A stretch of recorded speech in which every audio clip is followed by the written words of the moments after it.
Hello viewers, let's see how to uninstall Microsoft Office if it does not appear in control panel or when window files are corrupted or if you need to remove the old version before installing a newer version of Microsoft Office from a legitimate source. Now let me type in search MS Word so it appear in front of you in case if I click it and open it. So MS Office is not working and I need to install a new version of the same from a valid source. Let's also find the same in control panel. So type in search control panel, open it and come to program and features and you can see Microsoft Office is not visible over here.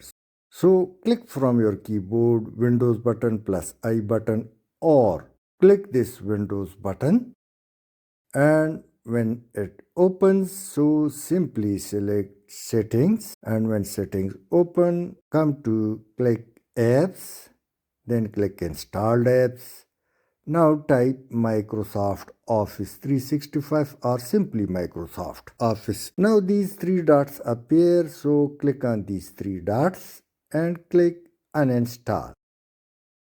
Once again click uninstall and finally click the same once again.